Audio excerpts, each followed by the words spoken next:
باب نمبر 6 گھوڑے کی برکت۔ حدیث نمبر 3601۔ سیدنا انس بن مالک رضی اللہ عنہ نے بیان کیا، رسول اللہ صلی اللہ علیہ وسلم نے فرمایا، گھوڑوں کی پیشانی میں برکت ہے۔ حکم الحدیث صحیح۔ باب نمبر 7 گھوڑے کی پیشانی کو بٹنا۔ حدیث نمبر 3602۔ سیدنا جریر رضی اللہ عنہ نے بیان کیا، میں نے رسول اللہ صلی اللہ علیہ وسلم کو اپنی انگلیوں کے درمیان گھوڑے کی پیشانی کو بڑھتے ہوئے دیکھا، اور آپ فرماتے تھے، قیامت کے دن تک گھوڑے کی پیشانی کے ساتھ خیر و برکت بندھی ہوئی ہے، اجر اور غنیمت۔ حکم الحدیث صحیح۔ حدیث نمبر 3603۔ سیدنا ابن عمر رضی اللہ عنہما نے نبی صلی اللہ علیہ وسلم سے روایت کیا، آپ صلی اللہ علیہ وسلم نے فرمایا، قیامت کے دن تک گھوڑے کی پیشانی میں خیر ہے۔ حکم الحدیث صحیح۔ حدیث نمبر 3604۔ سیدنا عروہ البارقی رضی اللہ عنہ نے بیان کیا، رسول اللہ صلی اللہ علیہ وسلم نے فرمایا، قیامت کے دن تک گھوڑے کی پیشانی سے خیر بندھی ہوئی ہے۔ حکم الحدیث صحیح۔ حدیث نمبر 3605۔ سیدنا عروہ بن ابی الجعد رضی اللہ عنہ سے روایت ہے کہ انہوں نے نبی صلی اللہ علیہ وسلم کو فرماتے ہوئے سنا، گھوڑوں کی پیشانی میں قیامت کے دن تک خیر بندھی ہوئی ہے، اجر اور مال غنیمت۔ حکم الحدیث صحیح۔ حدیث نمبر 3606۔ عروہ سے روایت ہے، وہ کہتے ہیں، میں رسول اللہ صلی اللہ علیہ وسلم سے سنا، آپ فرما رہے تھے، گھوڑوں کی پیشانی میں قیامت کے دن تک خیر باندھی گئی ہے، اجر اور مال غنیمت۔ حکم الحدیث صحیح۔ حدیث نمبر 3607۔ سیدنا عروہ بن ابی الجعد رضی اللہ عنہ نے نبی صلی اللہ علیہ وسلم سے روایت کیا، آپ صلی اللہ علیہ وسلم نے فرمایا، گھوڑے کی پیشانی سے قیامت کے دن تک خیر بندھی ہوئی ہے، اجر اور مال غنیمت۔ حکم الحدیث صحیح۔ باب نمبر 8 گھوڑے کو سدھانا۔ حدیث نمبر 3608۔ خالد بن یزید الجہنی نے بیان کیا، سیدنا عقبہ بن عامر رضی اللہ عنہ میرے پاس سے گزرتے تھے تو فرماتے تھے، خالد ہمارے ساتھ چلو، ہم تیر اندازی کریں گے۔ پس جب ایک دن ایسے ہوا کہ میں ان سے پیچھے رہ گیا تو انہوں نے کہا، خالد آؤ، میں تمہیں اس چیز کے متعلق بتاتا ہوں جو رسول اللہ صلی اللہ علیہ وسلم نے فرمایا ہے۔ میں ان کے پاس آیا تو انہوں نے کہا، رسول اللہ صلی اللہ علیہ وسلم نے فرمایا، اللہ ایک تیر کی وجہ سے 3 آدمی کو جنت میں داخل فرمائے گا، تیر بنانے والا جو حصول ثواب کی نیت سے تیر بناتا ہے، تیر چلانے والا، اور تیر انداز کو تیر مہیا کرنے والا۔ تیر اندازی کرو اور گھڑ سواری کرو، اگر تم تیر اندازی کرو تو وہ مجھے اس سے زیادہ پسند ہے کہ تم گھڑ سواری کرو۔ 3 چیزیں کھیل میں شمار ہوتی ہیں، آدمی کا اپنے گھوڑے کو سدھانا، آدمی کا اپنی اہلیہ سے دل لگی کرنا، اور اپنے تیر کمان سے تیر اندازی کرنا، اور جس نے تیر اندازی سیکھ کر اسے غیر اہم سمجھ کر ترک کر دیا تو وہ ایک نعمت تھی جس کی اس نے ناشکری کی۔ حکم الحدیث ضعیف۔ باب نمبر 9 گھوڑے کی دعا۔ حدیث نمبر 3609۔ سیدنا ابو ذر رضی اللہ عنہ نے بیان کیا، رسول اللہ صلی اللہ علیہ وسلم نے فرمایا، ہر عربی گھوڑے کو روزانہ سحری کے وقت وہ دعاؤں کی اجازت دی جاتی ہے، اے اللہ، تو انسانوں میں سے مجھے جس کے سپرد کر دے اور تو اسے میرا مالک بنا دے، تو مجھے اس کے نزدیک اس کے اہل و مال سے زیادہ محبوب بنا دے۔ حکم الحدیث صحیح۔ باب نمبر 10 گدھے سے گھوڑی کی جفتی کرانے کی مذمت۔ حدیث نمبر 3610۔ سیدنا علی بن ابی طالب رضی اللہ عنہ نے بیان کیا، رسول اللہ صلی اللہ علیہ وسلم کو خچر کا ہدیہ پیش کیا گیا تو آپ نے اس پر سواری کی۔ سیدنا علی رضی اللہ عنہ نے فرمایا، اگر ہم گدھے کو گھوڑی پر کدائیں تو ہمارے لیے بھی اسی کھچر کے مثل ہوگا۔ رسول اللہ صلی اللہ علیہ وسلم نے فرمایا ایسا تو وہ لوگ کرتے ہیں جو علم نہیں رکھتے۔ حکم الحدیث صحیح۔ حدیث نمبر 3611 سیدنا عبداللہ بن عبید اللہ بن عباس رضی اللہ عنہما نے بیان کیا، میں ابن عباس رضی اللہ عنہما کے پاس تھا تو ایک آدمی نے اس سے سوال کیا، کیا رسول اللہ صلی اللہ علیہ وسلم ظہر اور عصر میں قرات کیا کرتے تھے؟ انہوں نے فرمایا نہیں۔ اس نے کہا ہو سکتا ہے کہ آپ اپنے دل میں پڑھتے ہوں۔ انہوں نے فرمایا تیرا بدن چھل جائے یہ بات پہلی بات سے زیادہ بری ہے۔ اللہ کے رسول ایک بندے تھے، اللہ تعالیٰ نے اپنے حکم کا آپ کو حکم فرمایا تو آپ نے اسے آگے پہنچا دیا۔ اللہ کی قسم رسول اللہ صلی اللہ علیہ وسلم نے عام لوگوں کے علاوہ صرف 3 کاموں کے ساتھ ہمیں مختص فرمایا۔ آپ نے ہمیں حکم فرمایا کہ ہم خوب اچھی طرح وضو کریں، یہ کہ ہم صدقہ نہ کھائیں اور ہم گدھوں کے ذریعے گھوڑیوں کی جفتی نہ کرائیں۔ حکم الحدیث صحیح۔ باب نمبر 11 گھوڑے کا چارہ۔ حدیث نمبر 3612 سیدنا ابو ہریرہ رضی اللہ عنہ نے رسول اللہ صلی اللہ علیہ وسلم سے روایت کیا، رسول اللہ صلی اللہ علیہ وسلم نے فرمایا جس نے اللہ پر ایمان رکھتے ہوئے، اللہ کے وعدے کی تصدیق کرتے ہوئے اللہ کی راہ میں جہاد کرنے کے لیے گھوڑا پالا تو اس کا کھانا پینا، اس کا بول و براز، اس کی ترازو میں نیکیاں ہوں گی۔ حکم الحدیث صحیح۔ باب نمبر 12 ایسے گھوڑوں کے لیے دوڑ کی حد جو گھوڑ دوڑ کے لیے تیار نہ کیے گئے ہوں۔ حدیث نمبر 3613 سیدنا ابن عمر رضی اللہ عنہما سے روایت ہے کہ رسول اللہ صلی اللہ علیہ وسلم نے گھوڑوں کی دوڑ کرائی تھی۔ آپ نے انہیں مقام حفیہ سے چھوڑا تھا اور سنۃ الوداع اس کی آخری حد تھی، اور آپ نے ایسے گھوڑوں کے درمیان دوڑ کرائی تھی جنہیں گھڑ دوڑ کے لیے تیار نہیں کیا گیا تھا، اور ان کی آخری حد ثانیہ سے مسجد بنو زریق تک تھی۔ حکم الحدیث صحیح۔ باب نمبر 13 گھڑ دوڑ کے لیے گھوڑوں کو تیار کرنا۔ حدیث نمبر 3614 سیدنا ابن عمر رضی اللہ عنہما سے روایت ہے کہ رسول اللہ صلی اللہ علیہ وسلم نے ان گھوڑوں کی دوڑ کرائی تھی جنہیں تیار کیا گیا تھا، انہیں حفیہ سے چھوڑا گیا اور ان کی آخری حد سنۃ الوداع تھی، اور جن گھوڑوں کو گھڑ دوڑ کے لیے تیار نہیں کیا گیا تھا ان کی دوڑ ثانیہ سے مسجد بنو زریق تک تھی، اور عبداللہ رضی اللہ عنہ اس دوڑ میں حصہ لینے والوں میں سے تھے۔ حکم الحدیث صحیح۔ باب نمبر 14 گھڑ دوڑ کا بیان۔ حدیث نمبر 3615 سیدنا ابو ہریرہ رضی اللہ عنہ سے روایت ہے کہ رسول اللہ صلی اللہ علیہ وسلم نے فرمایا تیر اندازی یا گھڑ دوڑ یا اونٹ دوڑانے کے علاوہ آگے نکل جانے پر شرط لگا کر مال حاصل کرنا جائز نہیں۔ حکم الحدیث صحیح۔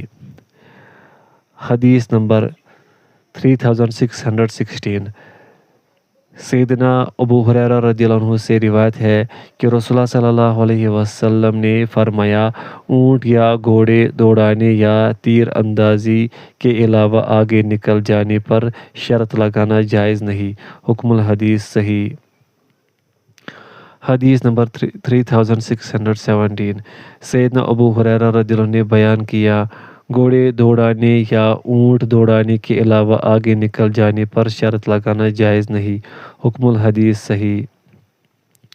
حدیث نمبر 3618 سیدنا انس رضی اللہ عنہ نے بیان کیا رسول اللہ صلی اللہ علیہ وسلم کے پاس العضبہ نامی اونٹنی تھی، وہ ہمیشہ آگے ہی رہتی تھی، پس ایک اعرابی اپنی سواری پر آیا تو وہ اس سے آگے نکل گیا، مسلمانوں پر یہ بہت ہی ناگوار گزرا جب آپ نے مسلمانوں کے چہروں کے آثار دیکھے اور انہوں نے عرض کیا اللہ کے رسول الادبا تو پیچھے رہ گئی۔ آپ صلی اللہ علیہ وسلم نے فرمایا اللہ پر یہ حق ہے کہ وہ دنیا میں جس بھی چیز کو رفعت عطا فرماتا ہے وہ اسے پستی بھی دکھاتا ہے۔ حکم الحدیث صحیح۔ حدیث نمبر 3619 سیدنا ابو ہریرہ رضی اللہ عنہ نے نبی صلی اللہ علیہ وسلم سے روایت کیا، آپ صلی اللہ علیہ وسلم نے فرمایا صرف اونٹ یا گھوڑے دوڑانے میں آگے نکل جانے پر شرط لگانا جائز ہے۔ حکم الحدیث صحیح۔ باب نمبر 15 گھڑ دوڑ میں ایک شخص کو اپنے گھوڑے کے پیچھے رکھنا۔ حدیث نمبر 3620 سیدنا عمران بن حسین رضی اللہ عنہ نے نبی صلی اللہ علیہ وسلم سے روایت کیا، آپ نے فرمایا اسلام میں یہ جائز نہیں کہ کوئی شخص گھڑ دوڑ میں کسی شخص کو اپنے پیچھے رکھے تاکہ وہ اسے تیز دوڑانے پر ابھارتا رہے، نہ یہ جائز ہے کہ کسی کو گھوڑے سمیت اپنے پہلو میں رکھے تاکہ اگر پہلا گھوڑا تھک جائے تو وہ دوسرے پر سوار ہو جائے، اور بٹے سٹے کا نکاح بھی جائز نہیں، اور جو ڈاکہ زنی کرتا ہے تو وہ ہم میں سے نہیں۔ حکم الحدیث صحیح۔ باب نمبر 16 گھڑ دوڑ میں کسی شخص کو گھوڑے سمیت پہلو میں رکھنا۔ حدیث نمبر 3621 سیدنا عمران بن حسین رضی اللہ عنہ سے روایت ہے کہ رسول اللہ صلی اللہ علیہ وسلم نے فرمایا اسلام میں جلب ہے نہ جنب اور نہ ہی بٹے سٹے کا نکاح۔ حکم الحدیث صحیح۔ حدیث نمبر 3622 سیدنا انس بن مالک رضی اللہ عنہ نے بیان کیا ایک اعرابی رسول اللہ صلی اللہ علیہ وسلم کی سواری سے آگے نکل گیا تو گویا کہ رسول اللہ صلی اللہ علیہ وسلم کے صحابہ نے اس سے اپنے دلوں میں تنگی محسوس کی، تو آپ صلی اللہ علیہ وسلم نے فرمایا اللہ پر حق ہے کہ جو چیز دنیا میں اپنے آپ کو بلند کرتی ہے تو وہ اسے پستی کا شکار کر دیتا ہے۔ حکم الحدیث صحیح۔ باب نمبر 17 گھوڑے کے حصے۔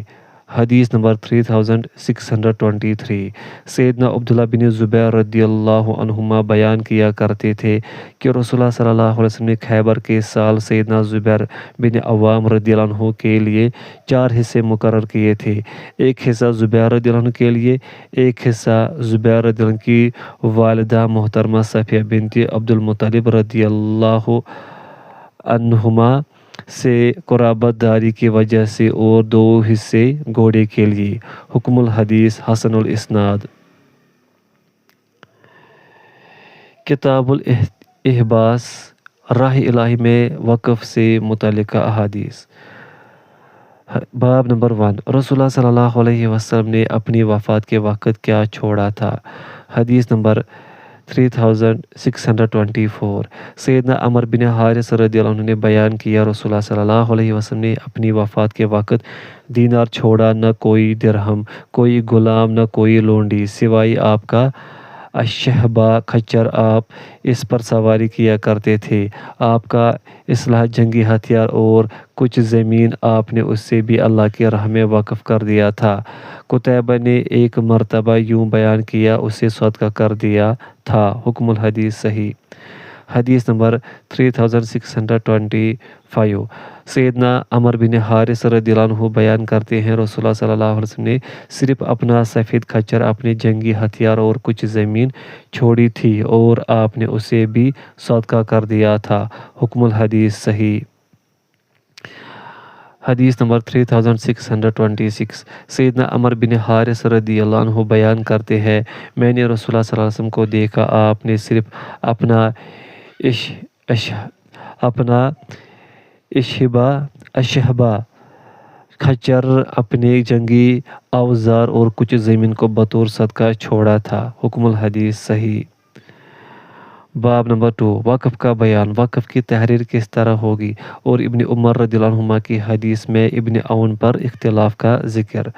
حدیث نمبر 3627 سیدنا عمر رضی اللہ عنہ نے بیان کیا سرزمین خیبر سے مجھے کچھ زمین ملی، پس میں رسول اللہ صلی اللہ علیہ وسلم کی خدمت میں حاضر ہوا تو میں نے عرض کیا مجھے کچھ زمین ملی ہے اور وہ میرے نزدیک انتہائی محبوب اور قیمتی مال ہے۔ آپ صلی اللہ علیہ وسلم نے فرمایا اگر تم چاہو تو اسے صدقہ کر دو، پس انہوں نے اسے اس طرح صدقہ کیا کہ اسے بیع کیا جائے گا نہ ہبہ کیا جائے گا۔ فقراء، رشتہ داروں، گردن کے آزاد کرنے، مہمانوں اور مسافروں میں خرچ کی جائے گی، اور جو شخص اس کی سرپرستی کرے گا کہ وہ دستور کے مطابق کھائے اور کھلائے گا اور اسے اپنا مال نہیں بنائے گا تو اس پر کوئی گناہ نہیں۔ حکم الحدیث صحیح۔ حدیث نمبر 3628 سیدنا ابن عمر رضی اللہ عنہما کے حوالے سے سیدنا ابن عمر رضی اللہ عنہ نے عمر رضی اللہ عنہ کے حوالے سے نبی صلی اللہ علیہ وسلم سے اسی کے مانند روایت کیا ہے۔ حکم الحدیث صحیح۔ حدیث نمبر 3629 سیدنا ابن عمر رضی اللہ عنہما نے عمر رضی اللہ عنہ سے روایت کی، انہوں نے کہا عمر رضی اللہ عنہ کو خیبر میں زمین ملی، پس وہ نبی صلی اللہ علیہ وسلم کے پاس آئی تو عرض کیا مجھے کچھ زمین ملی ہے، مجھے اس سے زیادہ قیمتی مال کبھی نہیں ملا، آپ اس کے متعلق مجھے کیا حکم فرماتے ہیں؟ آپ صلی اللہ علیہ وسلم نے فرمایا اگر تم چاہو تو اس کے اصل کو رکھ لو اور اس کی پیداوار کو صدقہ کر دو، پس انہوں نے اس شرط پر اسے صدقہ کیا اسے بیع کیا جائے گا نہ ہبہ اور نہ ہی ورثہ بنے گی۔ فقراء میں، قریبی رشتہ داروں میں، غلام آزاد کرنے میں، مہمانوں میں، مسافروں میں اس شخص پر کوئی گناہ نہیں جو اس کی ذمہ داری قبول کرے کہ وہ اسے کھائے یا کسی دوست کو کھلائے گا، لیکن مالداری کے لیے نہیں۔ حکم الحدیث صحیح۔ حدیث نمبر 3630 سیدنا ابن عمر رضی اللہ عنہما سے روایت ہے کہ سیدنا عمر رضی اللہ عنہ کو خیبر میں ایک زمین ملی تھی۔ سیدنا عمر رضی اللہ عنہ نبی صلی اللہ علیہ وسلم کے پاس اس زمین کے معاملہ میں مشورہ اور صلاح لینے آئے تو انہوں نے رسول اللہ صلی اللہ علیہ وسلم سے کہا مجھے ایک زمین بہت بڑی ملی ہے، نے اتنا عمدہ مال کبھی نہیں پایا تھا۔ آپ صلی اللہ علیہ وسلم نے زمین کے بارے میں کیا فرماتے ہیں؟ آپ صلی اللہ علیہ وسلم نے فرمایا اگر تم چاہو تو اس کے اصل کو رکھ لو اور اس کی پیداوار کو صدقہ کر دو۔ سیدنا ابن عمر رضی اللہ عنہ فرماتے ہیں سیدنا عمر رضی اللہ عنہ نے اس زمین کو صدقہ کر دیا جس طرح رسول اللہ صلی اللہ علیہ وسلم نے فرمایا تھا، پس انہوں نے اس کی اصل کو رکھ لیا کہ اسے بیع کیا جائے گا، نہ ہبہ اور نہ ہی میراث بنائی جائے گی، پس انہوں نے اسے فقراء، قریبی رشتہ داروں، غلاموں کے آزاد کرانے میں، مساکین، مسافروں اور مہمانوں پر صدقہ کیا۔ جو شخص اس کی ذمہ داری قبول کرے اس پر کوئی گناہ نہیں کہ وہ اس میں سے دستور کے مطابق کھائے یا اپنے دوست کو کھلائے، لیکن وہ اس میں مالدار نہ بنے۔ حکم الحدیث صحیح۔ حدیث نمبر 3631 سیدنا ابن عمر رضی اللہ عنہما سے روایت ہے کہ عمر رضی اللہ عنہ کو خیبر میں کچھ زمین ملی، پس وہ اس بارے میں مشورہ کرنے کے لیے نبی صلی اللہ علیہ وسلم کی خدمت میں حاضر ہوئے تو آپ صلی اللہ علیہ وسلم نے فرمایا اگر تم چاہو تو اس کی اصل کو رکھ لو اور اس کی پیداوار کو صدقہ کر دو، پس انہوں نے اس کی اصل کو رکھ لیا کہ اسے بیع کیا جائے گا، نہ ہبہ اور نہ ہی میراث بنائی جائے گی، پس انہوں نے اسے فقراء، قریبی رشتہ داروں، غلاموں کے آزاد کرانے میں، مساکین، مسافروں اور مہمانوں پر صدقہ کیا۔ جو شخص اس کی ذمہ داری قبول کرے اس پر کوئی گناہ نہیں کہ وہ اس میں سے دستور کے مطابق کھائے یا اپنے دوست کو کھلائے، لیکن وہ اس میں مالدار نہ بنے۔ حکم الحدیث صحیح۔ حدیث نمبر 3632 سیدنا انس رضی اللہ عنہ نے بیان کیا جب یہ آیت نازل ہوئی تم نیکی کو ہرگز نہیں پہنچ سکتے حتیٰ کہ تم اپنی پسندیدہ چیز میں سے خرچ کرو، تو سیدنا ابو طلحہ رضی اللہ عنہ نے عرض کیا ہمارا رب ہم سے ہمارے اموال کے متعلق مطالبہ فرماتا ہے، تو میں آپ کو گواہ بناتا ہوں کہ میں نے اپنی زمین اللہ کے لیے کر دی، تو اللہ کے رسول نے فرمایا اسے اپنے قریبی رشتہ داروں حسان بن ثابت اور ابی بن کعب رضی اللہ عنہ کے درمیان وقف کر دو۔ حکم الحدیث صحیح۔ باب نمبر 3 مشترک جائیداد جو کہ ابھی تقسیم نہ ہوئی ہو اس کا وقف کرنا۔ حدیث نمبر 3633 سیدنا ابن عمر رضی اللہ عنہما نے بیان کیا، عمر رضی اللہ عنہ نے نبی صلی اللہ علیہ وسلم سے عرض کیا، خیبر کی زمین کے 100 حصے اس سے بہتر مال مجھے کبھی نہیں ملا تھا، پس میں نے اسے صدقہ کرنا چاہا تو نبی صلی اللہ علیہ وسلم نے فرمایا اس کا اصل روک لو اور اس کی پیداوار کو صدقہ کرو۔ حکم الحدیث صحیح۔ حدیث نمبر 3634 سیدنا ابن عمر رضی اللہ عنہما نے عمر رضی اللہ عنہ سے روایت کیا، انہوں نے کہا عمر رضی اللہ عنہ رسول اللہ صلی اللہ علیہ وسلم کی خدمت میں حاضر ہوئے تو عرض کیا مجھے کچھ مال ملا ہے، اس جیسا مال مجھے کبھی نہیں ملا، میرے پاس 100 جانور تھے، پس میں نے ان کے بدلے میں خیبر والوں سے خیبر کے 100 حصے خرید لیے اور میں نے ارادہ کیا کہ میں ان کے ذریعے اللہ عز و جل کا قرب حاصل کروں۔ آپ صلی اللہ علیہ وسلم نے فرمایا اس کا اصل رکھ لو اور اس کی پیداوار صدقہ کر دو۔ حکم الحدیث صحیح۔ حدیث نمبر 3635 سیدنا عمر رضی اللہ عنہ نے بیان کیا، میں نے رسول اللہ صلی اللہ علیہ وسلم سے سمک کے مقام پر واقع اپنی زمین کے بارے میں دریافت کیا تو آپ صلی اللہ علیہ وسلم نے فرمایا اس کی اصل کو روک لو اور اس کی پیداوار کو صدقہ کر دو۔ حکم الحدیث صحیح۔ باب نمبر 4 مساجد کے لیے وقف۔ حدیث نمبر 3636 عمر بن جادان بنو تمیم کا آدمی، اور وہ یہ کہ میں نے اس سے کہا احنف بن قیس کے اعتزال کے متعلق مجھے بتائے کہ وہ کیا تھا۔ انہوں نے کہا میں نے احنف کو بیان کرتے ہوئے سنا، میں مدینہ آیا جب کہ میں حج کرنے جا رہا تھا، پس جس جگہ ہم اپنے کجاوے رکھا کرتے تھے ہم وہاں تھے تو کوئی ہمارے پاس آیا، اس نے کہا لوگ مسجد میں جمع ہو چکے ہیں اور ان کے سامنے کچھ لوگ بیٹھے ہوئے ہیں، وہ علی بن ابی طالب، زبیر، طلحہ اور سعد بن ابی وقاص رضی اللہ عنہم ہے۔ پس جب میں کھڑا ہوا تو کہا گیا یہ عثمان بن عفان رضی اللہ عنہ تشریف لے آئے ہیں، پس وہ تشریف لائے جبکہ ان پر زرد رنگ کی چادر تھی۔ میں نے اپنے ساتھی سے کہا اپنی حالت پر برقرار ہو حتیٰ کہ میں دیکھوں کہ وہ کیا کہتے ہیں۔ پس سیدنا عثمان رضی اللہ عنہ نے فرمایا کیا یہاں علی ہے، کیا یہاں زبیر ہے، کیا یہاں طلحہ ہے، کیا یہاں سعد ہے رضی اللہ عنہم؟ انہوں نے کہا جی ہاں۔ انہوں نے فرمایا میں تمہیں اللہ کی قسم دیتا ہوں جس کے علاوہ کوئی معبود نہیں، کیا تم جانتے ہو کہ رسول اللہ صلی اللہ علیہ وسلم نے فرمایا تھا جو فلاں قبیلے کی جگہ خریدے گا اللہ اسے بخش دے گا؟ تو میں نے اسے خرید کر رسول اللہ صلی اللہ علیہ وسلم کی خدمت میں حاضر ہو کر عرض کیا تھا میں نے بنو فلاں کی وہ جگہ خرید لی ہے۔ آپ صلی اللہ علیہ وسلم نے فرمایا اسے ہماری مسجد کے لیے وقف کر دو اور اس کا اجر تمہیں ملے گا۔ انہوں نے کہا جی ہاں۔ انہوں نے فرمایا میں تمہیں اللہ کی قسم دے کر پوچھتا ہوں جس کے سوا کوئی معبود نہیں، کیا تم جانتے ہو کہ رسول اللہ صلی اللہ علیہ وسلم نے فرمایا تھا جو میری روما خریدے گا اللہ اسے بخش دے گا؟ پس میں رسول اللہ صلی اللہ علیہ وسلم کی خدمت میں حاضر ہوا تو عرض کیا میں نے بری روما خرید لیا ہے۔ آپ صلی اللہ علیہ وسلم نے فرمایا اسے مسلمانوں کے پینے کے لیے وقف کر دو اور اس کا اجر تمہیں ملے گا۔ انہوں نے کہا جی ہاں۔ انہوں نے فرمایا میں تمہیں اللہ کی قسم دے کر پوچھتا ہوں جس کے سوا کوئی معبود نہیں، کیا تم جانتے ہو کہ رسول اللہ صلی اللہ علیہ وسلم نے فرمایا تھا جو شخص جیش الاسرہ تیار کرے گا اللہ اس کو بخش دے گا؟ پس میں نے اسے تیار کیا حتیٰ کہ رسی اور لگام تک کا انتظام کیا۔ انہوں نے کہا جی ہاں۔ انہوں نے فرمایا اے اللہ گواہ رہو، اے اللہ گواہ رہو، اے اللہ گواہ رہو۔ حکم الحدیث صحیح۔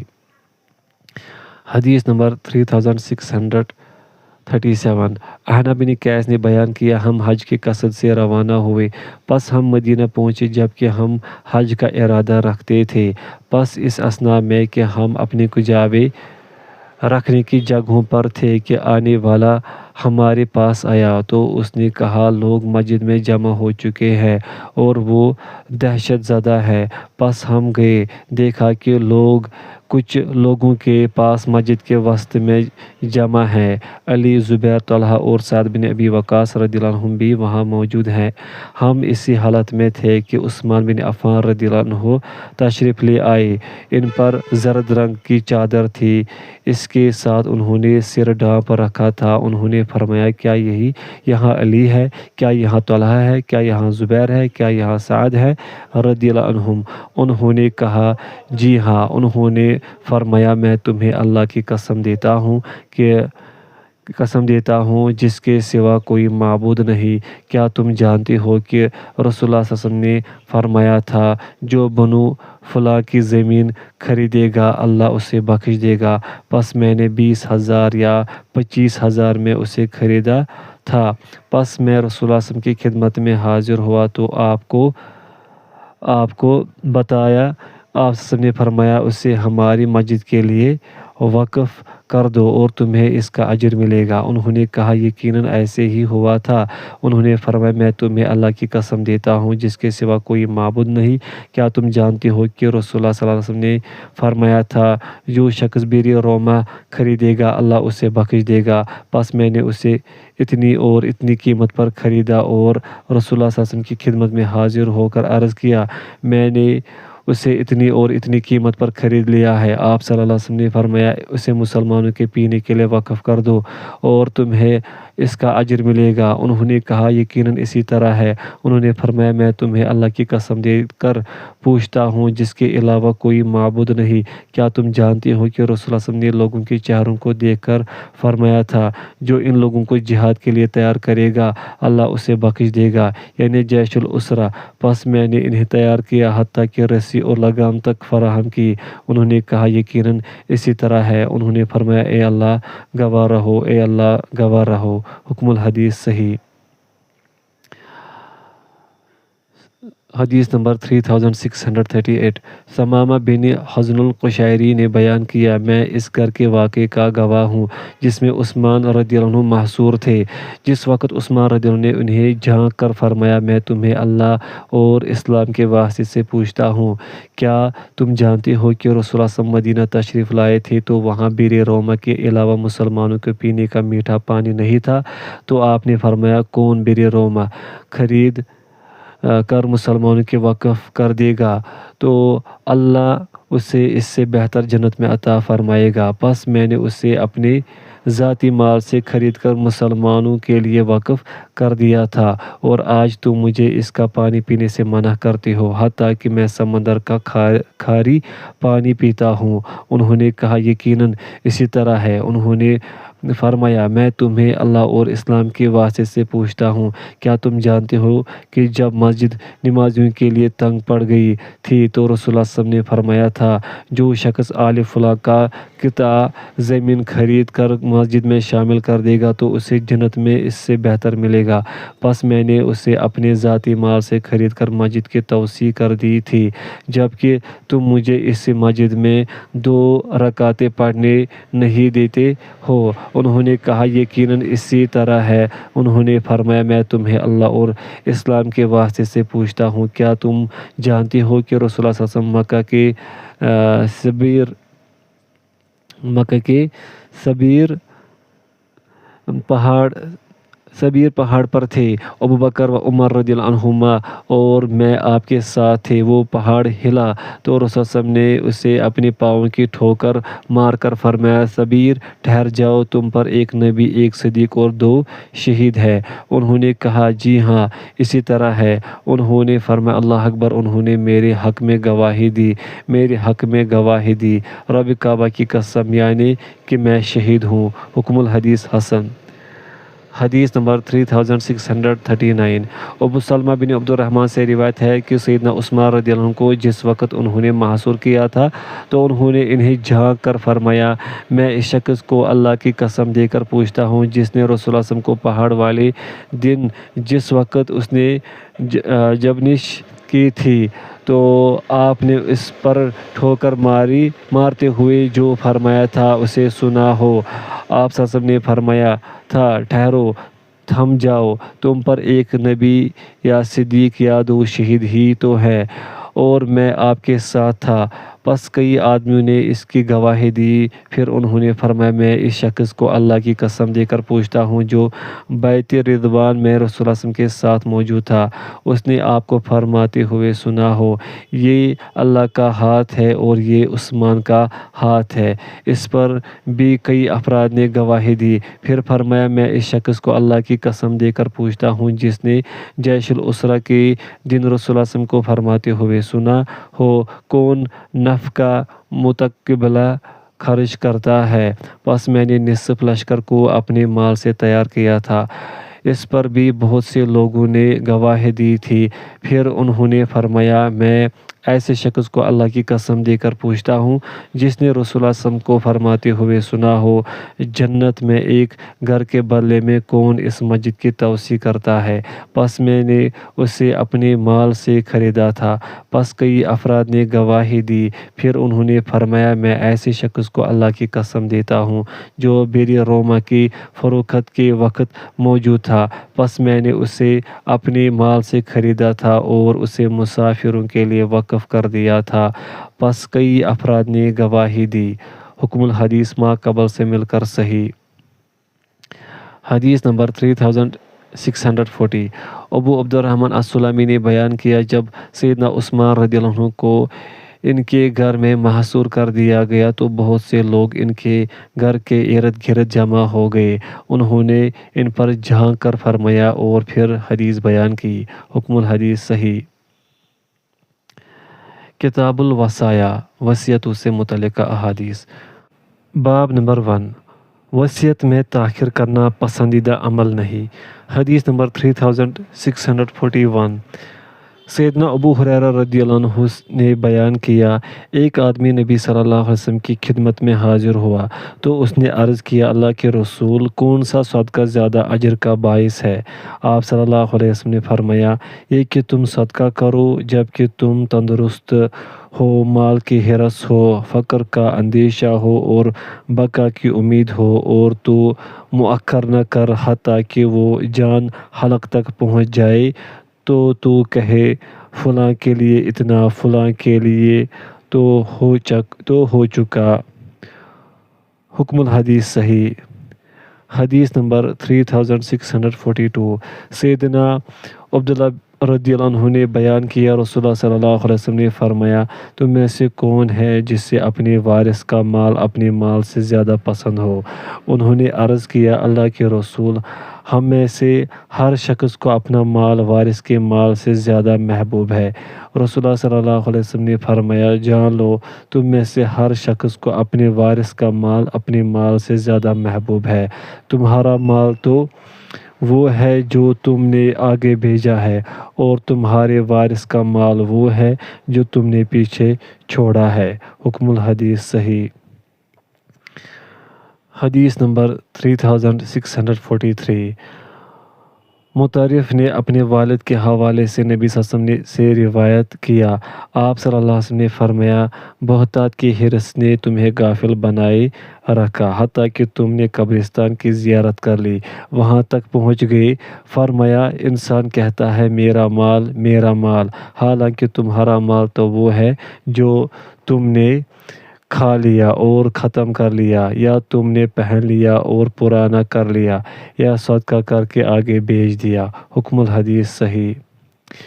حدیث نمبر 3644 ابو حبیبہ الطائی نے بیان کیا ایک آدمی نے اللہ کی راہ میں کچھ دینار دینے کی وصیت کی تو سیدنا ابو درداء رضی اللہ عنہ سے مسئلہ دریافت کیا گیا۔ انہوں نے نبی صلی اللہ علیہ وسلم سے حدیث بیان کی۔ آپ صلی اللہ علیہ وسلم نے فرمایا جو شخص اپنی موت کے وقت غلام آزاد کرتا ہے یا صدقہ کرتا ہے اس کی مثال اس شخص کے مانند ہے جو شکم سیر ہو جانے کے بعد کسی کو دیتا ہے۔ حکم الحدیث ضعیف۔ حدیث نمبر 3645 سیدنا ابن عمر رضی اللہ عنہما نے بیان کیا رسول اللہ صلی اللہ علیہ وسلم نے فرمایا کسی مسلمان شخص کے لائق نہیں کہ وہ کسی چیز کے بارے میں وصیت کرنا چاہے اور 2 راتیں اس طرح گزر جائے کہ اس کی وصیت اس کے پاس لکھی ہوئی نہ ہو۔ حکم الحدیث صحیح۔ حدیث نمبر 3646 سیدنا ابن عمر رضی اللہ عنہما سے روایت ہے کہ رسول اللہ صلی اللہ علیہ وسلم نے فرمایا کسی مسلمان شخص کے لائق نہیں کہ وہ کسی چیز کے بارے میں وصیت کرنا چاہے اور 2 راتیں اسی طرح گزر جائے کہ اس کی وصیت اس کے پاس لکھی ہوئی نہ ہو۔ حکم الحدیث صحیح۔ حدیث نمبر 3647 عبداللہ نے ابن عون عن نافع عن ابن عمر کی سند سے ان کا قول بیان کیا۔ حکم الحدیث صحیح۔ حدیث نمبر 3648 سیدنا عبداللہ بن عمر رضی اللہ عنہما سے روایت ہے کہ نبی صلی اللہ علیہ وسلم نے فرمایا کسی مسلمان شخص کا حق نہیں کہ 3 راتیں گزر جائے اور اس کی وصیت اس کے پاس لکھی ہوئی نہ ہو۔ سیدنا عبداللہ بن عمر رضی اللہ عنہما نے فرمایا میں نے جب سے رسول اللہ صلی اللہ علیہ وسلم سے سنا ہے تو میرے پاس میری وصیت لکھی ہوئی موجود ہوتی ہے۔ حکم الحدیث صحیح۔ حدیث نمبر 3649 سیدنا عبداللہ رضی اللہ عنہ نے رسول اللہ صلی اللہ علیہ وسلم سے روایت کیا آپ صلی اللہ علیہ وسلم نے فرمایا کسی مسلمان شخص کے لیے مناسب نہیں کہ اس کے پاس کوئی چیز ہو اور وہ اس کے متعلق وصیت کرنا چاہتا ہو اور 3 راتیں اس حال میں گزر جائے کہ اس کی وصیت اس کے پاس لکھی ہوئی نہ ہو۔ حکم الحدیث صحیح۔ باب نمبر 2 کیا نبی صلی اللہ علیہ وسلم نے وصیت فرمائی؟ حدیث نمبر 3650 طلحہ نے بیان کیا میں نے ابن ابی اوفا رضی اللہ عنہ سے دریافت کیا رسول اللہ صلی اللہ علیہ وسلم نے وصیت فرمائی؟ انہوں نے کہا نہیں۔ میں نے کہا تو پھر مسلمانوں پر وصیت کرنا کس طرح فرض کیا گیا؟ انہوں نے کہا اللہ کی کتاب کے ذریعے وصیت فرمائی۔ حکم الحدیث صحیح۔